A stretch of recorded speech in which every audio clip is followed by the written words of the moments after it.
नमस्कार, मी एकता. अमरावती बुलेटिन मध्ये आपलं स्वागत. अमरावतीच्या मेळघाटातील डोमा आदिवासी आश्रमशाळेतील विद्यार्थिनींना भूतबाधा झाल्याची अफवा पसरल्यानंतर मानसिक आरोग्य पथकाने तपासणी केली. 6 विद्यार्थिनींमध्ये मानसिक तणावाची लक्षणे आढळून आली असून त्यांना डिसोसिएटिव्ह कन्व्हर्जन डिसऑर्डरचे निदान झाले आहे. विद्यार्थिनी व पालकांनी अफवांवर विश्वास ठेवू नये आणि विद्यार्थ्यांनी पुन्हा शाळेत यावं असं आवाहन आदिवासी विभागानं केलं आहे. मेळघाटातील डोमा आदिवासी आश्रम शाळेतील काही विद्यार्थिनींना भूतबाधा झाल्याची अफवा पसरल्यानंतर प्रशासनाकडून या प्रकरणाची तपासणी करण्यात आली. अमरावती जिल्हा सामान्य रुग्णालयाच्या मानसिक आरोग्य पथकानं विद्यार्थिनींची वैद्यकीय तपासणी केली. यामध्ये 6 विद्यार्थिनींमध्ये सतत रडणे, भीती वाटणे, उदासपणा, विस्मरण आणि शारीरिक तक्रारी अशी लक्षणे आढळून आली. वैद्यकीय तपासणीनंतर विद्यार्थिनींमध्ये डिसोसिएटिव्ह कन्व्हर्जन डिसऑर्डर असल्याचं निदान झालं. मानसिक तणाव, अभ्यासाचा ताण आणि घडलेल्या घटनांचा मानसिक परिणाम यामागे कारणीभूत असण्याची शक्यता अहवालात व्यक्त करण्यात आली. विद्यार्थिनींना स्वतंत्र ठेवून उपचार आणि समुपदेशन करण्यात आलं असून त्यांच्या पालकांचेही समुपदेशन करण्यात आले. दरम्यान विद्यार्थिनी आणि पालकांनी कोणत्याही अफवांवर विश्वास ठेवू नये असं आवाहन आदिवासी विभागाचे अप्पर आयुक्त संदीप गोलाईत यांनी केलं. शाळा प्रशासन, मुख्याध्यापक आणि अंधश्रद्धा निर्मूलन समितीच्या माध्यमातून विद्यार्थिनींना पुढील 8 दिवसात पुन्हा शाळेत आणण्याचे प्रयत्न केले जाणार आहेत. सदर विद्यार्थिनींना पुन्हा शाळेत आणण्यासाठी संबंधित शाळेचे मुख्याध्यापक आणि शिक्षक आणि त्यासोबतच अंधश्रद्धा निर्मूलन समिती यांचे सदस्य यांनी गावामध्ये जाऊन विद्यार्थी तसेच पालकांची भेट घेतलेली आहे आणि त्यांना पुन्हा शाळेत येण्यासाठी त्यांना प्रोत्साहित केलेलं आहे. तर निश्चितच एवढ्या 8 दिवसामध्ये पुन्हा सर्व विद्यार्थी शाळेमध्ये पुन्हा येतील अशी आम्हाला आशा आहे. आणि माझे सर्व पालकांना देखील आव्हान आहे की आपण कोणत्याही प्रकारच्या अफवेवरती विश्वास न ठेवता विद्यार्थ्यांना त्यांचं शैक्षणिक नुकसान होऊ नये म्हणून लवकरात लवकर शाळेत पाठवावे. अमरावतीतील कोविड काळात सुरू करण्यात आलेली मॉलिक्युलर लॅब सध्या आवश्यक किट अभावी बंद पडली आहे. तब्बल 2 कोटी रुपये खर्चातून उभारलेल्या या लॅबमध्ये कोविड-19, स्वाईन फ्लू आणि इतर आजारांच्या चाचण्या केल्या जातात. मात्र गेल्या 10 दिवसांपासून किट उपलब्ध नसल्यानं रुग्णांच्या चाचण्या ठप्प झाल्या आहेत. कोरोना काळात शहरासह जिल्ह्यातील रुग्णांना स्थानिक पातळीवर तातडीने तपासणीची सुविधा मिळावी यासाठी शासन आणि विद्यापीठाच्या पुढाकारातून मॉलिक्युलर लॅब सुरू करण्यात आली होती. सुमारे 2 कोटी रुपये खर्चून उभारण्यात आलेल्या या प्रयोगशाळेत कोविड-19 सोबतच स्वाईन फ्लू आणि इतर आजारांच्या चाचण्या केल्या जातात. मात्र सध्या आवश्यक किटचा तुटवडा निर्माण झाल्यानं या लॅबमधील चाचण्या गेल्या 10 दिवसांपासून बंद आहेत. विशेष म्हणजे किट उपलब्ध करून देण्यासाठी प्रयोगशाळेचे नोडल अधिकारी प्रशांत ठाकरे यांनी शल्यचिकित्सकांकडे लेखी मागणी केली आहे. 24 जुलै रोजी किटसाठी पत्र देण्यात आले. त्यानंतर 29 जुलै आणि 13 ऑगस्ट रोजी स्मरणपत्रेही देण्यात आली. मात्र वारंवार पाठपुरावा करूनही अद्याप आवश्यक किट उपलब्ध झाली नसल्यानं लाखो रुपयांची उपकरणे असलेली प्रयोगशाळा असूनही रुग्णांच्या चाचण्या ठप्प आहेत. आपण ज्या चाचण्या करत असतो त्याकरिता ज्या किट्स लागतात त्या किट्स आता आपल्याकडे उपलब्ध नाही आहेत. त्याच्यामुळे ह्या चाचण्या बंद आहेत. आपण या ठिकाणी कोविडच्या चाचण्या करतो, त्याच्यानंतर स्वाईन फ्लूच्या चाचण्या करतो व रेस्पिरेटरी सिनेटिकल व्हायरस व इतर काही व्हायरसेसच्या चाचण्या आपण या ठिकाणी करत असतो.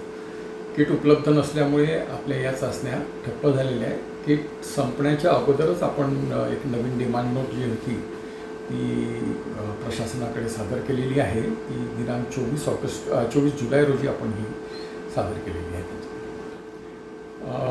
डिपेंड करतं, जसं किडनी ट्रान्सप्लांट असेल तर 2 चाचण्या होतात. जर पेशंट सिरियस असेल किंवा काही असेल तर एखादी चाचणी येते. स्वाईन फ्लूची असेल तर एखादी चाचणी, 2 चाचण्या होत असतात.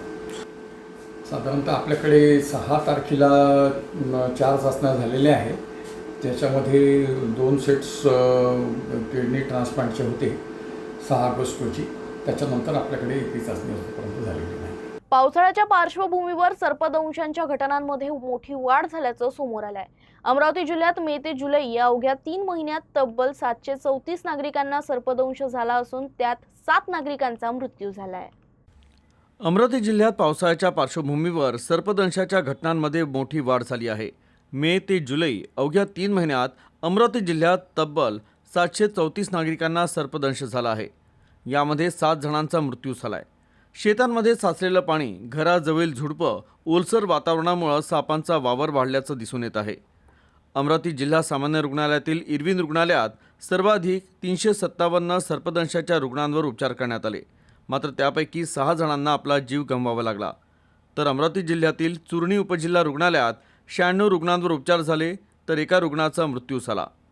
ग्रामीण आणि दुर्गम भागातून रुग्णालयात पोहोचण्यास होणारा विलंब आणि सर्पदंशानंतर पारंपरिक उपचारांचा अवलंब करणं हे नागरिकांच्या जीवावर बेतत आहे. त्यामुळे सर्पदंश झाल्यास कोणतेही घरगुती उपचार न करता रुग्णाला शांत ठेवून तातडीनं जवळच्या शासकीय रुग्णालयात दाखल करणं गरजेचं आहे. दरम्यान अमरावती जिल्ह्यात 433 नागरिकांना विंचू चावल्याची देखील नोंद झाली आहे. सुदैवानं विंचू दंशामुळं अमरावती जिल्ह्यात एकही मृत्यूची नोंद नाही. नागरिकांना अत्याधुनिक स्वच्छतागृहांची सुविधा मिळावी यासाठी अमरावती महानगरपालिकेनं कोट्यवधी रुपये खर्च करून फायबर स्वच्छतागृह उभारली. मात्र गेल्या 3 वर्षांपासून धुळकात पडली आहेत. त्यामुळे स्थिती जैसे थे असून कोट्यवधींचा पैसा वाया गेला आहे. अमरावती शहरातील नागरिकांना अत्याधुनिक स्वच्छतागृहांची सुविधा मिळावी यासाठी महानगरपालिकेनं कोट्यवधी रुपये खर्च करून विविध ठिकाणी फायबर स्वच्छतागृह उभारली. मात्र गेल्या 3 वर्षांपासून ही स्वच्छतागृह बंद अवस्थेत असून धुळकात पडली आहे. जिल्हाधिकारी कार्यालय, गाडगेनगर पोलीस स्टेशन आणि वेलकम पॉइंट यासारख्या वर्दळीच्या ठिकाणी ही सुविधा उभारण्यात आली असली तरीही नागरिकांना त्याचा वापर करता येत नाहीये. स्वच्छतागृहांच्या देखभालीसाठी कंत्राट देण्याचा प्रयत्न झाला, मात्र कंत्राट घेण्यासाठी कोणीही पुढे येत नसल्यानं हा प्रकल्पच रखडला आहे. परिणामी सार्वजनिक स्वच्छतागृहांची सुविधा उपलब्ध नसल्यानं नागरिकांना विशेषतः वर्दळीच्या परिसरात उघड्यावर लघुशंका करण्याची वेळ येत आहे. एवढंच नाही तर बंद स्वच्छतागृहांच्या परिसरात दारूच्या बाटल्या आणि ग्लासही आढळून येत असल्यानं प्रशासनाच्या दुर्लक्षावर प्रश्नचिन्ह उपस्थित होत आहेत. एकीकडे स्वच्छ भारत अभियानातून स्वच्छतेचा संदेश दिला जात असता दुसरीकडे कोट्यवधी रुपये खर्च करून उभारलेल्या सुविधा 3 वर्षांपासून बंद आहेत. त्यामुळे महानगरपालिकेनं तातडीनं पर्यायी देखभाल व्यवस्था करून ही स्वच्छतागृह नागरिकांसाठी सुरू करावीत अशी मागणी शहरवासियांकडून होत आहे. श्रावण महिन्यानिमित्त अमरावती शहरात भव्य कावड यात्रा काढण्यात आली होती. कावड यात्रेनं शहरात उत्साहाचं वातावरण निर्माण झालं होतं. तर आमदार रवी राणा यांनी भाविकांशी संवाद साधत महादेवाचं दर्शन घेतलं. 7 विविध पवित्र आणि प्रसिद्ध तीर्थस्थळावरून आणलेल्या जलानं सजलेल्या कावडी घेऊन मोठ्या संख्येनं शिवभक्तांनी हर हर महादेव आणि जय भोलेनाथच्या जयघोषात कावड यात्रा काढली. ही कावड यात्रा शिवशक्तीधाम मित्रमंडळ, कल्याण नगर चौक यांच्या वतीनं काढण्यात आली होती. तर आमदार रवी राणा यांनी देखील या कावड यात्रेला सदिच्छा भेट दिली आणि कावडधारी भाविकांचा उत्साह वाढवला. त्यांनी भाविकांशी संवाद साधून भगवान महादेवांचं दर्शन घेतलं. तर श्रावण महिन्यातील कावड यात्रा ही श्रद्धा, भक्ती आणि भगवान महादेवावरील अढळ विश्वासाचं प्रतीक आहे अशा भावना व्यक्त केल्या. तर या कावड यात्रेनं अमरावती शहरात भक्तिमय वातावरण निर्माण झालं होतं.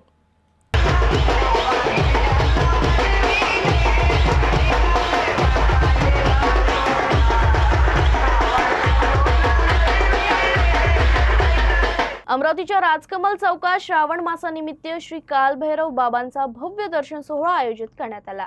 या सोहळ्याला आमदार रवी राणा यांनी उपस्थिती लावत भगवान शिव आणि श्री कालभैरव बाबांचे विधिवत दर्शन घेतले. श्रावण मासाच्या पावन पर्वानिमित्त अमरावतीच्या राजकमल चौकात श्री कालभैरव बाबांचा भव्य दर्शन सोहळा आयोजित करण्यात आला.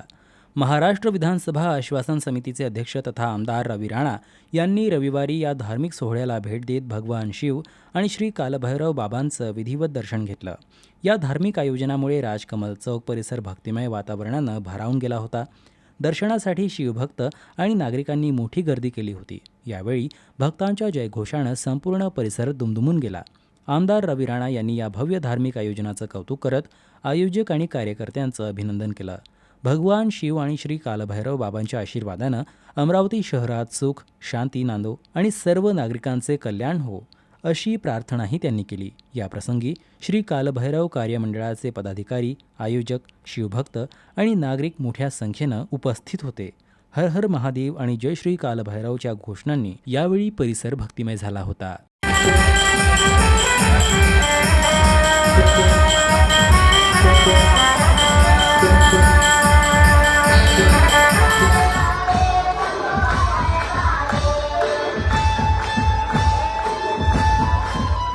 अमरावती जिल्हा मद्य विक्रेता संघटना आणि राज्य उत्पादन शुल्क विभागानं स्वातंत्र्य दिनी महारक्तदान शिबिराचं आयोजन केलं. 2 ठिकाणी आयोजित या महारक्तदान शिबिरात तब्बल 1298 रक्तदात्यांनी रक्तदान केलं. थॅलेसिमिया, सिकल सेल, निमिया, हिमोफिलिया आणि रक्ताचा कर्करोग यासारख्या गंभीर आजारांनी ग्रस्त रुग्णांना रक्ताची वारंवार गरज भासते.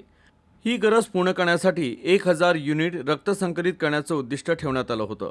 मात्र ठेवण्यात आलेल्या उद्दिष्टेचा आकडा सहजपणे पार करत या रक्तदान शिबिरांमध्ये तब्बल 1298 रक्तदात्यांनी रक्तदान केलं. हे शिबिर अमरावती जिल्ह्यात धारणी आणि अमरावती या 2 ठिकाणी घेण्यात आलं. अमरावती शहरातील रक्तदान शिबिर कॅम्प परिसरातील हॉटेल ग्रँड महफिलच्या रुबी हॉलमध्ये घेण्यात आलं, तर धारणी येथील शिबिर उपजिल्हा रुग्णालयातील रक्तपेढीच्या माध्यमातून घेण्यात आलं. विशेष म्हणजे या रक्तदान शिबिरासाठी मद्य विक्रेता संघटनेचे जिल्हाध्यक्ष आणि माजी नगरसेवक नितीन देशमुख यांनी पुढाकार घेतला होता. या दोनही रक्तदान शिबिरांमध्ये संघटनेचे सदस्य, प्रतिष्ठानांमधील कर्मचारी तसंच सामाजिक क्षेत्रातील तरुण सहभागी झाले होते. या रक्तदान शिबिराला शिक्षण मंत्री दादाजी भुसे यांच्यासह अमरावती जिल्ह्यातील अनेक लोकप्रतिनिधी, विभागीय आयुक्त, मनपा आयुक्त, जिल्हाधिकारी आणि महापौरांनी भेट दिली आणि मद्य विक्रेता संघटनेच्या महारक्तदान शिबिराचं कौतुक केलं. तर रक्तदान झालेल्या रक्तदात्यांना चहा नाश्त्यासह लगेचच प्रमाणपत्राचं वाटप करण्यात आलं. राज्य उत्पादन शुल्क व अमरावती जिल्हा मद्य विक्रेता संघ या दोघांनी मिळून आज 15 ऑगस्टचं निमित्त साधून रक्तदान शहीदों के नाम हा एक आम्ही ब्लड डोनेशनचा कॅम्प आयोजित केला आहे. यामध्ये सर्व अमरावती जिल्ह्यातले जे मद्य विक्रेते आहेत त्यांचा स्टाफ, ते गेस्ट, जे बाकीसुद्धा जे काही ब्लड देऊ इच्छितात, त्याचप्रमाणे लेडीज, महिला यांनीसुद्धा रक्तदान करून आले. आणि ह्या रक्तदानाला आता जास्तीत जास्त 11:30 वाजलेले आहे आणि हा रक्तदान कार्यक्रम 5 वाजेपर्यंत आहे. अतिशय उत्स्फूर्त सगळा प्रतिसाद आहे आणि मी त्या सर्व जे रक्तदाते आहेत त्यांचा आभार मानू इच्छितो. आम्ही प्रत्येक गेल्या 1.5 महिन्यापासून आम्ही तयारी करतो आहे. भारतीय स्वातंत्र्य दिनाच्या आपल्या सर्वांना हार्दिक शुभेच्छा देतो आणि याच शुभ दिवसाचं औचित्य साधून राज्य उत्पादन शुल्क या विभागाच्या माध्यमातून पुढाकारातून आज महारक्तदान शिबिर या ठिकाणी आयोजित केलं जात आहे. मला वाटतं की 1000च्या पुढे आत्ताच्या घडीला 350 रक्तदान या ठिकाणी पूर्ण झालेलं आहे आणि दिवसभरात 1000च्या पुढे रक्तदान संकल्प या ठिकाणी करण्यात आलेला आहे. मला वाटतं की आपल्या सर्वांना माहिती आहे की एक रक्तदान म्हणजे एका कोणाचं तरी प्राण वाचवण्याचं पुण्याचं काम त्या ठिकाणी केलं जात आहे.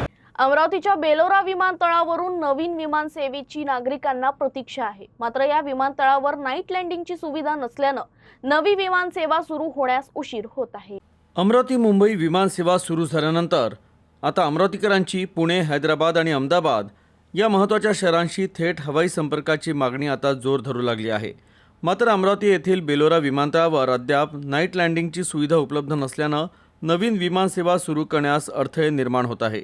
नाईट लँडिंग सुविधा लवकरात लवकर कार्यान्वित करून पुणे, हैदराबाद आणि अहमदाबादसाठी थेट विमानसेवा सुरू करावी अशी नागरिकांची अपेक्षा आहे. आजच्या बातमीपत्रात इतकंच. पाहत रहा UCN न्यूज.